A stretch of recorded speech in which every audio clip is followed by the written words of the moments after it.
Tushirikishane tone la upendo, tushirikishane tone la upendo, tushirikishane tone la upendo.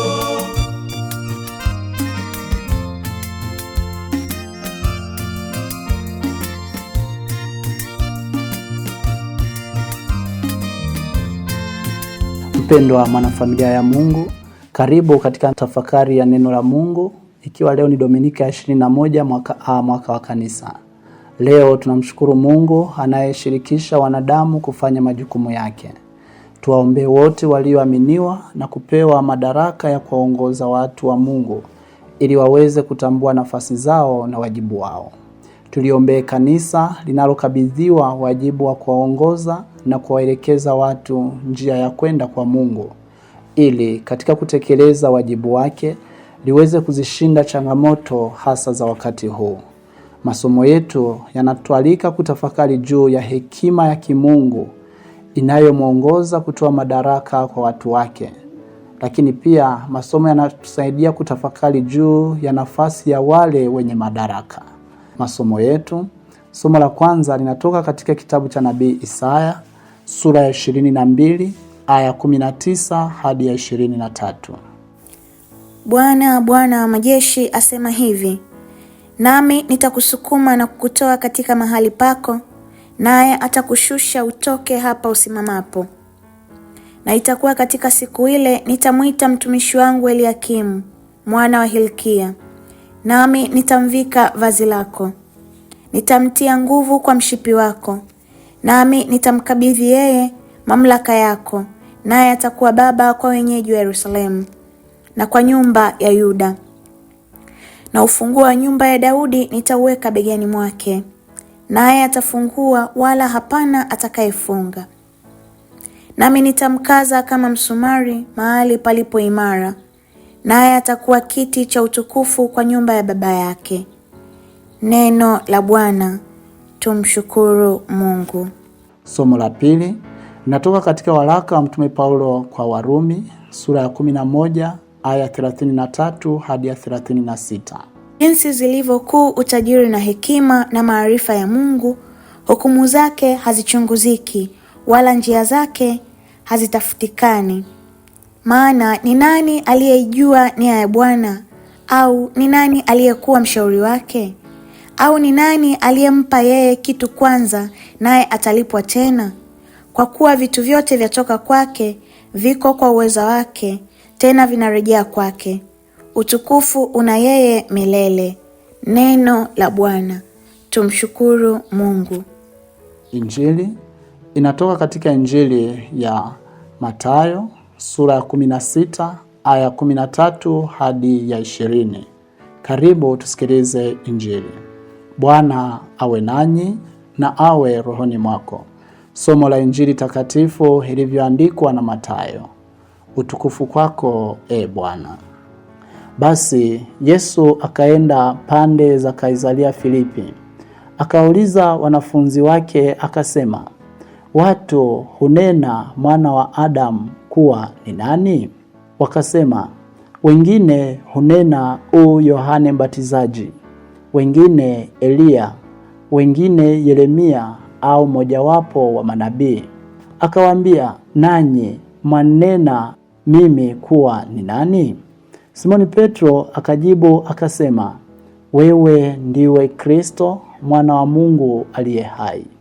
Yesu akajibu akamwambia, heri wewe Simoni Bariona, kwa kuwa mwili na damu havikukufunulia hili, bali Baba yangu aliye mbinguni. Nami nakuambia, wewe ndiwe Petro, na juu ya mwamba huu nitalijenga kanisa langu, wala milango ya kuzimu haitalishinda. Nami nitakupa wewe funguo za ufalme wa mbinguni. Na lolote utakalolifunga duniani litakuwa limefungwa mbinguni, na lolote utakalolifungua duniani litakuwa limefunguliwa mbinguni. Ndipo alipowakataza sana wanafunzi wake wasimwambie mtu yeyote ya kwamba yeye ndiye Kristo. Neno la Bwana. Sifa kwako, Kristo. Mpendwa msikilizaji, karibu tutafakari masomo yetu kama tulivyoyasikia. Somo la kwanza, somo hili linatoka katika kitabu cha nabii Isaya. Somo hili linadokeza kuondolewa katika madaraka kwa Shebna na kupewa Eliakimu. Shebna alikuwa na madaraka katika utawala. Ametumia vibaya madaraka hayo. Badala ya kuwa furaha na baraka kwa watu waliopaswa kuwaongoza, amekuwa ni mbinafsi, anajilimbikizia mali. Anatumia fedha vibaya kwa maisha yake binafsi, huku akiwaacha watu wa Mungu wateseke. Shebna alikuwa kiongozi aliyeaminika na kuchukua nafasi kubwa katika utawala wa mfalme. Wakati taifa linapambana si tu na uchumi ili liendelee kusimama, lilikuwa na changamoto ya vitisho kutoka kwa wavamizi, hasa taifa jirani, taifa la Ashuru.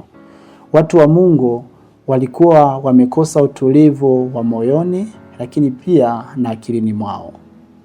Wakati Yerusalemu inapitia changamoto hizo, Shebna yeye anaangalia namna ya kujinufaisha. Alianza kufikiria kujiwekea kumbukumbu. Akaamua kujenga kaburi lake, tena la gharama kubwa, hali ya kuwa wananchi wanahangaika. Huu ulikuwa ni ubinafsi uliopitiliza. Mungu anaamua kuingilia kati. Anamtoa na kumteua mwingine achukue nafasi yake. Kwa tendo lake hilo, Mungu anapanga kuanzisha nyakati mpya, maisha mapya kwa watu wake. Eliakimu anayechukua nafasi ya Shebna anatambulishwa kwa mavazi ya utambulisho wa kazi yake. Kwanza anapewa mshipi, ambayo ni alama kwamba atakuwa tayari kutumikia kwa unyenyekevu akiongozwa na Bwana. Haya ndiyo madaraka anayokusudia Mungu kwa watu wake, kwamba ni kutambua kuwa wenye madaraka wamewekwa na Mungu kwa ajili ya watu wa Mungu na sio kuamua wafanye watakavyo wenyewe. Eliakimu anapewa funguo za lango. Hii inamaanisha kuwa atawaruhusu anaotaka waingie au kutoka. Kwa yeye kumiliki funguo, atakuwa na mamlaka ya kuamua nani aingie ndani na nani atoke. Kwa maana nyingine, yeye ana jukumu na anapaswa kulinda makazi ya kifalme. Hili ndilo dokezo la injili yetu ya leo. Mamlaka ya maamuzi yanatolewa kwa wanadamu. Mpendwa msikilizaji, Eliakimu anafananishwa na msumari utakaogongelewa kwenye ukuta imara. Hii ni alama wazi ya kiongozi mwema, mpole, msikivu, anayesikiliza na kusaidia ipasavyo. Kuwa msumari uliopigiliwa ukutani ni sawa na henga ambazo tunazitumia kutundikia au kushikilia nguo, hasa kwenye vyumba vyetu katika nyumba zetu. Hii ni alama ambayo inadokeza nafasi ya kiongozi, hasa uongozi wa Eliakimu, kuwa watu wataendelea kwenda kujishikiza na yeye ataendelea kuwashikilia ili wasianguke. Hiyo ndiyo tafsiri sahihi ya kiongozi. Kiongozi hapasi kuwa kikwazo, kuvunja moyo na kuwakatisha tamaa walioko chini yake. Eliakimu anakuwa ni nuru ya matumaini inayong'aa gizani kwa watu waliochoka na wanaoishi gizani. Atatekeleza hayo kama ataishi uadilifu, ataungana na Mungu aliyemteua. Huo ukuta ambao tunausikia, ukuta ambao ni imara, ambako msumari unashikiliwa, kwamba ili yeye aweze kufanikiwa atapaswa kuendelea kuungana na Mungu. Kama tafsiri na mfano wa viongozi wengine, kiongozi ataendelea kuwa na manufaa kama atakuwa na hofu ya kimungu ndani mwake. Asipoweza kufanya hivyo, hakika anaweza kuwa ni kikwazo au chanzo cha maumivu, kama tunavyoenda kuona katika mafundisho yetu. Mafundisho ambayo tunatoa katika somo hilo la kwanza ni matatu. Fundisho la kwanza, uongozi ni kuwajibika. Kushindwa kuwajibika ni chanzo cha maumivu kwa wengine. Mpendwa msikilizaji, mamlaka tunayapata kwa sababu ya kutekeleza majukumu fulani na sio kusifiwa. Kila madaraka mtu anayopata yanafungamana na wajibu fulani wa kutenda. Wajibu huo kwa sehemu kubwa ni kwa ajili ya watu wengine, hasa wale wanaoongozwa. Kwa mfano, madaraka ya kipadre ni kwa ajili ya huduma kwa taifa la Mungu, au mtu anapokuwa mwalimu ni kwa ajili ya wanafunzi. Madaraka ya kiongozi wa jamii hali kadhalika, au kiongozi wa serikali ni kwa ajili ya maendeleo na utulivu wa jamii. Kumbe, madaraka tunayopewa kwa kiasi kikubwa ni kwa ajili ya wale tunaoishi nao, ni kwa ajili ya jamii zetu, au wale ambao tunakuwa tayari kuwaongoza. Kumbe mpendwa msikilizaji, kushindwa kuyatekeleza majukumu hayo ni chanzo cha maumivu, mateso na majeraha kwa wale wanaokutegemea ili uweze kuwasaidia na kuwaongoza.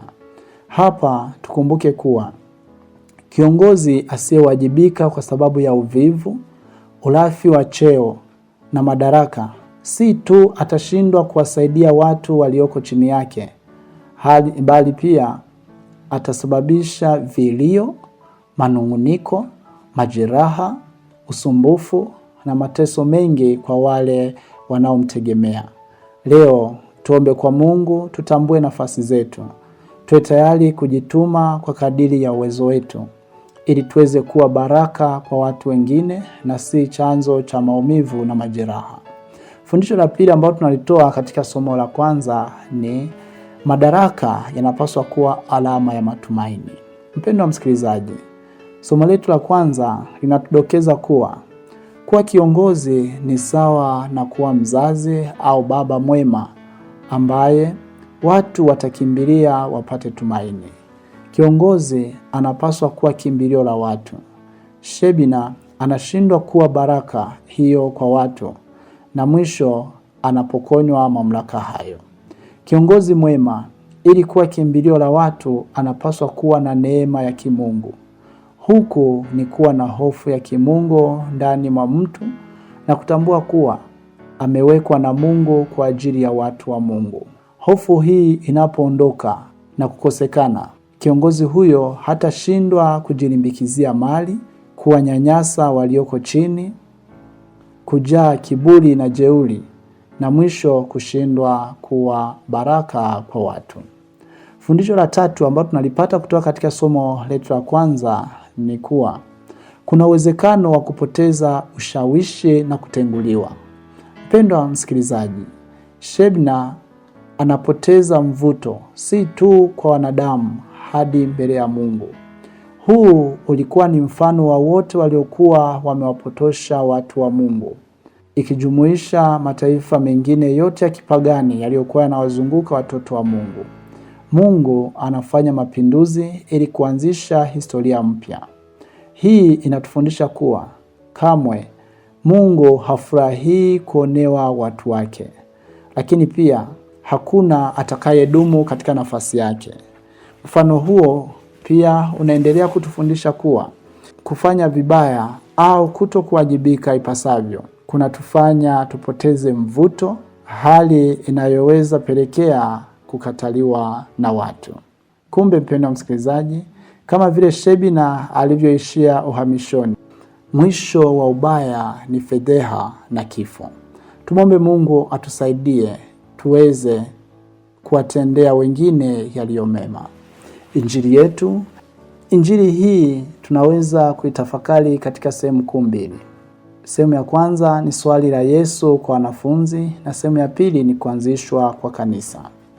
Swali la Yesu kwa wanafunzi. Sehemu hii ya kwanza ni Yesu anawauliza watu wake wa karibu. Hawa ndio wafuasi wake aliokuwa nao kwa ukaribu zaidi.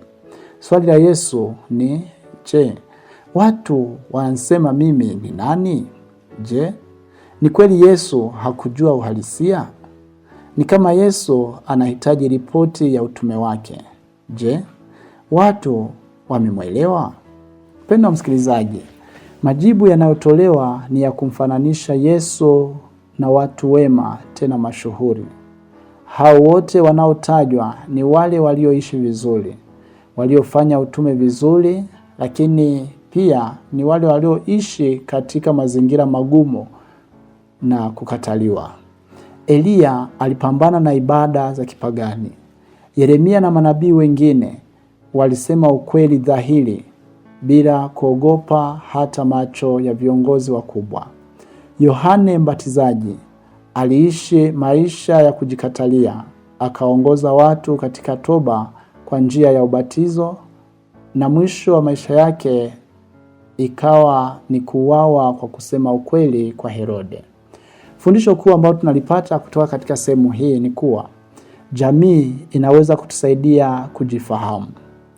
Kwa majibu hayo ni kwamba Yesu alieleweka, alifanya mazuri zaidi, akahusianishwa na watu wema tofauti na Shebina tuliyemsikia katika somo la kwanza, aliyewaumiza wengine kwa kujilimbikizia mali na madaraka.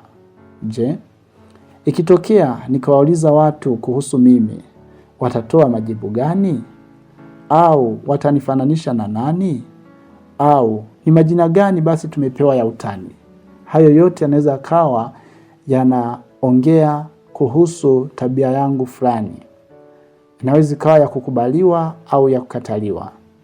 Kwa wale ambao ripoti ambayo inatoka katika wale tunaoishi nao inayohusu maisha yetu na ikatafsirika kuwa ni mbaya na inafananishwa na watu au vitu hatarishi, yafaa tujitathmini. Maana muda mwingi jamii inatufahamu zaidi ya vile tulivyo, kwani wao ndio wanaoonja ladha ya uwepo wetu. Kuna muda tunaweza fikiria tuko sawa, wakati ni kinyume na uhalisia. Jamii au wale tunaoishi nao wanaweza kutupa tafsiri halisi ya vile tulivyo. Lakini pia tunapaswa kuwa na angalizo. Pamoja na kwamba jamii inaweza ikatupa tafsiri ya maisha yetu. Sehemu ya pili kutoka katika injili yetu ni kusimikwa kwa kanisa na mamlaka ambayo kanisa linakabidhiwa. Sehemu hii ya pili ya injili, Yesu anasimika kanisa lake juu ya mwamba ambaye ni Petro. Yesu anasimika kwa Petro kwa sababu kubwa mbili. Mosi, ni kile anachokikiri Petro, na pili, ni yeye na waandamizi wake kuwa kiongozi wa kanisa hilo. Kwa nafasi ya kwanza, kanisa linasimikwa kwenye imani aliyoikiri Petro. Imani inayomtambua Yesu kama mwana wa Mungu aliye hai. Sababu ya pili ya Yesu kulisimika kanisa kwa Petro ni ili aweze kuwa kiongozi pamoja na mamlaka ya kufunga na kufungua. Kanisa hili ni la Yesu mwenyewe, ila wanadamu wameshirikishwa kazi hiyo ya Yesu, na Yesu mwenyewe yupo ndani yake akililinda. Hii ni kuonesha kuwa katika changamoto zote zile, hasa zile zinazolenga kuliangusha, Yesu yupo kulisimamia, maana ni mali yake mwenyewe. Hii inadokeza kuwa tusishindwe kutenda jema kwa kuogopa maadui, maana Mungu mwenyewe anaitambua kazi hiyo tunayoifanya. Kanisa hili lina mamlaka tosha ya kuwafungulia watu mbingu na kuwafungia pia. Hivyo tuendelee kuliombea ili liweze kusimama na kuendeleza utume ule wa Kristo. Kutoka katika injili ya leo tunakutana na maneno ambayo ni kufunga na kufungua, mamlaka anayokabidhiwa Petro. Maneno haya yanadokeza juu ya mamlaka ya kufundisha njia iliyo njema na kukemea uovu. Yesu anamkabidhi Petro mamlaka hayo ya kuwaelekeza watu njia ya kutembea kupitia kufundisha kipi ni kizuri na kipi ni kibaya. Kwa kuongozwa na maandiko matakatifu na Roho wa Mungu, kanisa kupitia kiti cha Mtume Petro linaendelea kuwafundisha watu imani na maadili. Mafundisho hayo yanayowaongoza watu kupatana na Mungu tayari yanapata kibali kwa Mungu mwenyewe, na Mungu mwenyewe anayabariki. Kanisa kamwe halina nia ya kumfungia mtu mbingu, ila lina kazi ya kuwaelekeza waamini njia ya kumfikia Mungu. Mtu Akikataa ukweli huo na kujichagulia njia yake nyingine, hasa njia ovu, anakuwa amejitenga na mbingu na mbinguni kunakuwa kumefungwa. Kanisa lina wajibu wa kufundisha njia sahihi hata katika ugumu wowote, maana hayo ndiyo mamlaka yake. Tuendelee kuliombea, tuombee hasa viongozi wake. Mafundisho ambayo tunayapata kutoka katika injili yetu, fundisho la kwanza ni uzuri wa kushirikishana majukumu. Yesu anawashirikisha wanadamu utume wake ambao hakika kwa nguvu na uwezo wake angeweza kutenda hata kwa miujiza. Anatufundisha na sisi kuwa tunapaswa kushirikishana majukumu.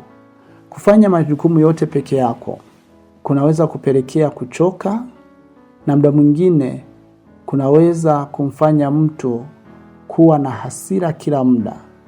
Kumbe mpendwa msikilizaji, tushirikishe majukumu ili tupate kutambua vipaji na uwezo wa wengine. Kushindwa kufanya hivyo ni kuwa binafsi, na tunaweza kufananishwa na kuwa sawa na Shebina ambao tumsikia katika somo la kwanza. Cha pili, tunapaswa kulipenda na kulisaidia kanisa ili liendeleze utume wa Yesu. Mpendwa msikilizaji, Yesu, moja ya zawadi kubwa ambazo anatuachia sisi ni kanisa. Kanisa hili linaendelea kutuongoza na kutukumbusha njia sahihi ya kupitia ili tuweze kufika mbinguni. Hivyo, tuna kila sababu ya kulipokea, kulithamini na kulisaidia pale tunapoweza. Somo la pili, kutoka katika somo hili, Paulo anadokeza utendaji kazi wa Mungu ulivyo na busara na hekima nyingi.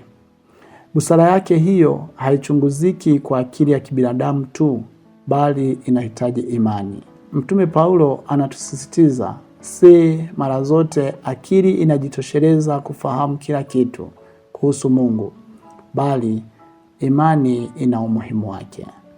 Mtume Paulo anatukumbusha kuwa hata uwepo wetu ni busara ya Mungu, maana hakuna aliyeomba awepo, bali tumeletwa na yeye mwenyewe. Kumbe hata kuanzisha kanisa na kuwakabidhi wanadamu mamlaka ndani ya kanisa hilo ni busara yake mwenyewe. Tuendelee kumwomba ili aendelee kutuimarisha katika imani yetu. Tushirikishane tone la upendo. Walikuwa nami Padre Abias Mkwetu Tadeo, misionari wa damu takatifu ya Yesu. Tushirikishane tone la upendo, upendo wa damu pote uenee. Tushirikishane tone la upendo.